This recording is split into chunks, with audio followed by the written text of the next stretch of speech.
Beda sa kita. Plastic. Ish. Ako po din mga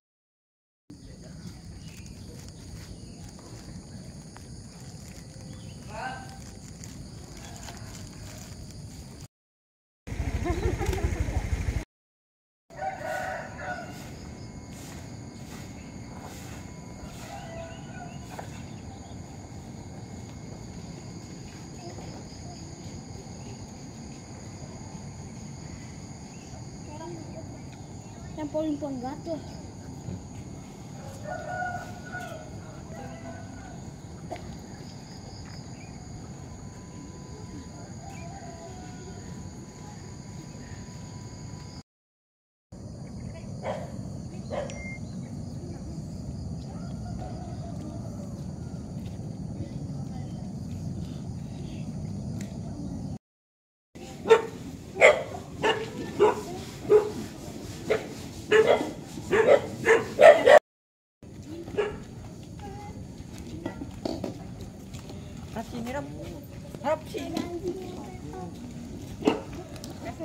Ya, masih. Dengan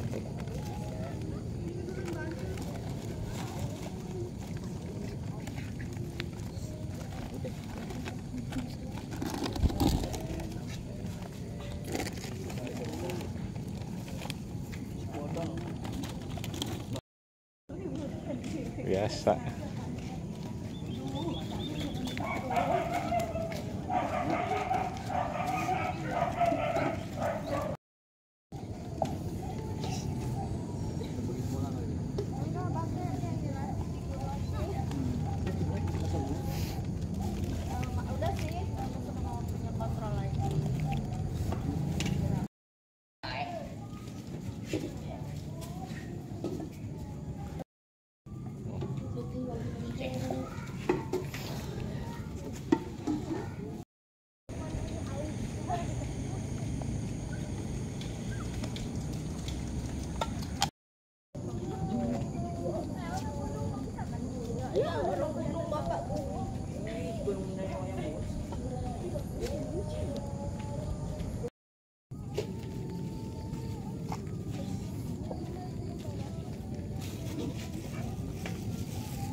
Oh.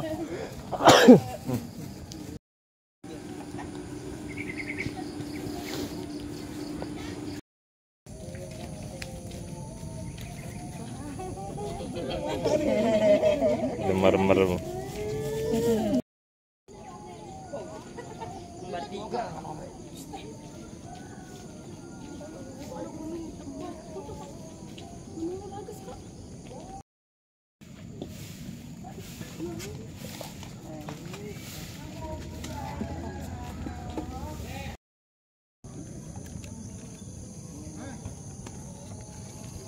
Segitu-gitu payah kita megangin, nanti kita yang pada gatel. Kesalahan apa biar naik mobil-mobilan? Kan di mana mobil-mobilan kalau itu?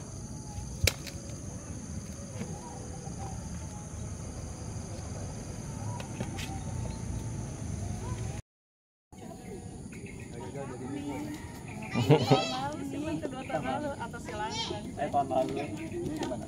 Mendut tahun lalu. Aku mau naik mobil. Naik mobil.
Pero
Aku pulang dulu ya. oke.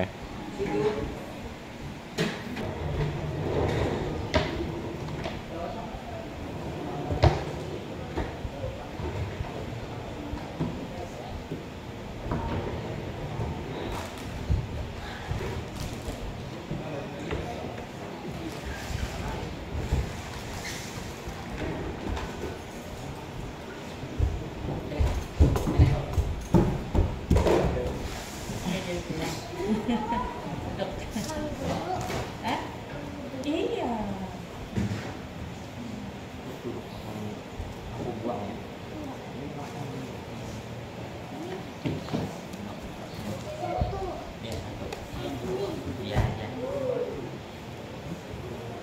Itu bisa buat panen. Oh, belum apa nggak bisa.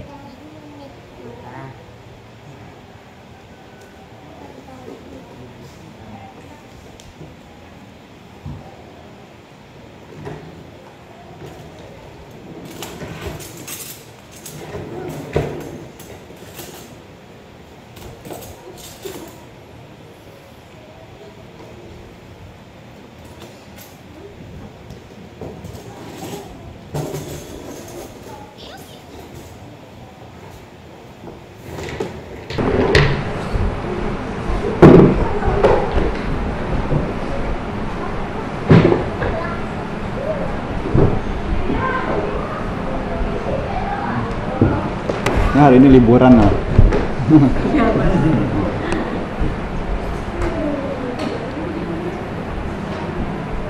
tapi hari Minggu ke ini ada undangan ke Tangerang. Oh. Minggu tidak makan di wihara, suruh makan di rumah umat. Kebetulan neneknya sudah tua, 90 lebih tahun, katanya tidak bisa bangun lah, jadi biar bisa dengar dhamma gitu, jadi undang, makanya datang. Terus juga kenal cukup baik juga dengan keluarganya di sana.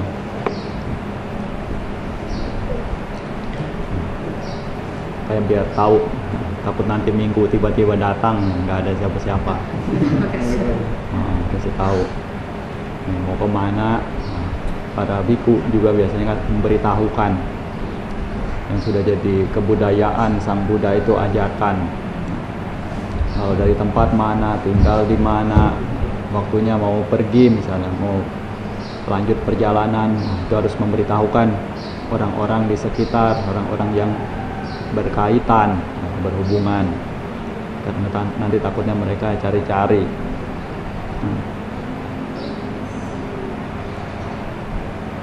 Kalau di Thailand juga umumnya kalau para biku pergi menjalankan rutangga, biasanya tinggal dalam hutan, hanya bergantung dari penduduk sekitar hutan tersebut. Ada rumah-rumah, biasanya petani atau menyadap karet, serta hidup dari mencari hasil hutan biasanya. Nah, umumnya kalau para biku tinggal di dalam hutan sana juga bergantung dari penduduk sekitar, makanan mereka punya makanan apa, mereka masak apa, nah itulah yang didanakan. Nah, kayak kalau dengar cerita, kalau Lumpo dulu pernah jalankan tudong, pernah sampai berbulan-bulan, hanya bergantung dari penduduk sekitar, hanya makan dapat nasi ketan saja. Karena di Thailand bagian timur laut itu makannya nasi ketan, jadi bukan beras nasi seperti kita. Nah, jadi dapat nasi ketan semua di dalam patah. Sampai hari ketiga, keempat, beliau mulai tidak bisa telan. Nah, ketan susah telan. Kira sampai beliau cari teknik sendiri. Teknik berikutnya adalah setelah beliau tahu sebelum akan pindah patah, beliau biasanya masak air dulu. Masak air biar air itu panas. Nah, dia begitu selesai pulang dari pindah patah ada air hangat. Jadi begitu makan nasi susah ditelan, langsung dorong dengan air hangat. Itu caranya. Nah, kalau dilihat nih, para biku sepuh zaman dulu, beliau hidup lebih sulit. Ditambah lagi kondisi keadaan yang mungkin juga orang-orang zaman dahulu belum begitu mengerti bagaimana caranya memberikan fasilitas kepada para biku. Ditambah lagi juga zaman yang masih belum semaju sekarang, untuk bangun apa juga bukan mudah. Nah, kalau sekarang mau bangun apa semuanya ada di material. Kalau zaman dahulu mungkin harus tunggu pohon besar dulu baru tebang kayunya. Cari material juga mungkin jaraknya jauh, apalagi itu di hutan tengah kampung atau masih daerah yang tertinggal. Nah, coba saja bayangkan di Papua saja zaman dahulu mungkin harga material lebih mahal dibandingkan di Jakarta. Nah, ini juga mungkin tidak jauh berbeda kan, sedemikian sulitnya. Nah, makanya dengan adanya fasilitas yang seperti saat ini juga ada manfaatnya untuk memudahkan, memberikan fasilitas, kita juga dapat lebih cepat dalam membangun apa-apa yang ingin dibangun, asalkan dananya lancar. Nah, kalau dananya tidak ada juga ya sama juga, tidak jalan juga. Tetapi bagaimanapun itu, yang terpenting itu adalah bagaimana diri kita, karena dhamma itu yang utama. Sang Buddha ajarkan dhamma ini kepada para Buddha Mamaka untuk diwariskan. Nah, yang diwariskan adalah jalannya, jalan untuk mengakhiri penderitaan, bukan wiharanya. Beliau tidak ada pesan waktu beliau mau meninggal, nanti ya jagain wihara Jetawana, jangan sampai rusak, jagain wihara Weluwana, Ubarama. Tidak ada. Sang Buddha sama sekali tidak mengkhawatirkan soal tempat. Yang terpenting malah apa yang beliau pesankan. Nah, kayak waya dhamma sangkara apa madena sampadethati. Itu ucapan terakhir beliau. Malah segala sesuatu yang terkondisi di dunia ini itu tidak kekal adanya. Makanya Anda sekalian sebagai biku jalani tugas utama kalian dengan penuh kewaspadaan. Nah, untuk mengakhiri penderitaan untuk diri sendiri terlebih dahulu, baru untuk yang lainnya juga memberikan manfaat. Ini pesan terakhir Sang Buddha. Karena beliau juga sudah lihat, sudah tahu yang terpenting itu adalah dari hatinya, dari dhammanya. Bangunan bisa dibangun kalau ada pikiran yang baik, ada pikiran yang sesuai dengan dhamma. Tapi kalau misalnya bangunan dibangun juga tapi yang di dalamnya tidak punya dhamma, juga ujung-ujungnya tidak sedikit yang jadi bahan percekcokan, bahkan sampai pertumpahan darah juga tidak sedikit. Coba kalau misalnya dilihat di dunia ini, peperangan apa segala macam, memang akarnya dari mana? Ya dari sana lah. Nah, karena sudah punya satu wilayah juga masih belum puas dengan wilayah lain, akhirnya saling pukul, saling menyakiti, saling menyerang. Nah, ujung-ujungnya apa? Tidak dapat apa-apa juga. Masing-masing korban nyawa entah berapa banyak. Tapi kalau misalnya kita belajar agama Buddha, kita berusaha untuk puas dengan apa yang kita miliki saat ini, juga tidak perlu berusaha untuk merebut siapa yang milik orang lain. Nah, maka juga sudah cukup, akan lebih damai dunia ini. Tapi bagaimanapun ya seperti itulah dunia. Makanya tugas kita hanyalah jaga diri kita saja, jangan sampai ikut ke dalamnya, ikut ke dalam seretan dari keserakahan, ketamakan, kebencian, kegelapan batin. Minimal diri kita memiliki metta karuna, mudita upekha itu di dalam batin. Dan yang perlu diketahui juga, apabila ingin hidup bahagia ada rumusnya juga. Rumusnya sebenarnya sederhana. Kalau misalnya siapa juga biasa memohon, juga cuma mohonnya itu aja sederhana. Cukup memohon saja agar mengetahui mana yang dapat dikendalikan dan mana yang tidak dapat dikendalikan, dan bisa untuk menerima hal tersebut. Itu selesai. Karena umumnya kenapa kita menderita? Karena kita tidak tahu mana yang bisa kita kendalikan dan mana yang tidak bisa kita kendalikan. Ujung-ujungnya mau kendalikan semuanya, tapi pada akhirnya semua itu tidak bisa kita kendalikan. Badan jasmani juga tidak bisa kita kendalikan. Sama seperti seorang pemuda yang tinggal, ada rumahnya di dekat aliran sungai. Suatu hari hujan deras, lihat aliran sungai itu meluap, sebenarnya tidak begitu membanjiri, tapi pemuda ini berpikir bagaimana caranya supaya tidak ada aliran air ke rumah ini. Nah, dia mulailah berpikir, lalu cari cara. Kemudian tutup dengan batu. Dia ambil batu, tahan, bikin seperti bendungan. Tahun pertama, ya benar, air tidak mengalir lewat depan rumahnya karena sudah dibendung di bagian atas. Tapi tahun kedua, air semakin banyak. Pemuda ini pun mulai menambahkan batunya lagi, semakin banyak lagi, karena debit airnya semakin banyak, tekanan tentu sangat besar, jadi butuh batu yang lebih banyak lagi. Kita tambahkan sekian tahun, sampai 10 tahun, debit air semakin banyak, tekanannya semakin kuat. Akhirnya apa? Batu yang dipakai untuk membendung air tersebut tidak lagi kuat, jebol. Alhasil turun semua, dan kali ini kerusakannya luar biasa. Karena apa? Karena dia coba tahan alam, coba menahan hukum alam. Akhirnya apa? Malah jadi semakin lebih parah lagi dampaknya. Rumahnya pun habis, terhanyut karena banjir. Nah, coba kalau misalnya sedari awal dia tidak buat bendungan itu, mungkin dampaknya tidak akan separah yang dialaminya tersebut. Nah, ini kisah ini yang mengajarkan diri kita, karena kita berusaha untuk mengantisipasi ataupun menentang jalannya cara kerja alam, tetapi pada akhirnya alam itulah yang menunjukkan betapa kuasa besarnya, yang mana diri kita hanya dapat mengalami kemalangan yang lebih dibandingkan jika kita dapat untuk mengikuti bagaimana cara kerja alam, beradaptasi, menyesuaikan, dan kita bisa bertahan hidup lebih lama. Makanya manusia atau makhluk hidup di dunia ini yang bisa bertahan lama itu bukanlah makhluk hidup yang paling kuat, tetapi makhluk hidup yang mampu untuk beradaptasi. Dan ini untuk kita pelajari di dalam Buddha Sasana kita agar semakin lebih bijak dan lebih maju lagi. Yang selanjutnya siap-siap anumodana limpahan jasa.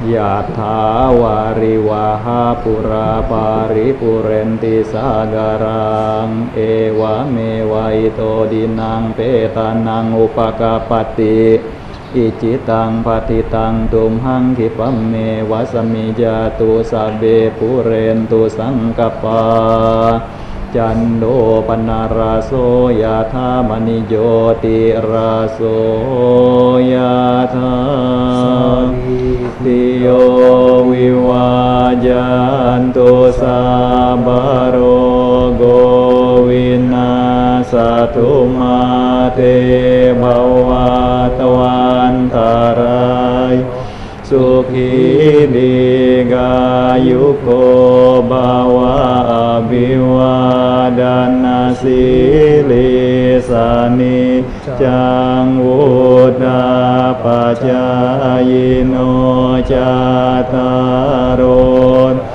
mawadanti ayuwano sukang balang ayudo balado diro wanado patibanado sukha sada tamedawi sukhang so adigacati ayung dattawa balang wanang sukhan ca patibanado digayu ya sawahoti yatha yatu papajati bhawatu sabbamang rakhantu sabba dewata sabba buddhanubhavena sadasoti bhavantu te bhavatu sabba manggalang rakhantu sabba dewata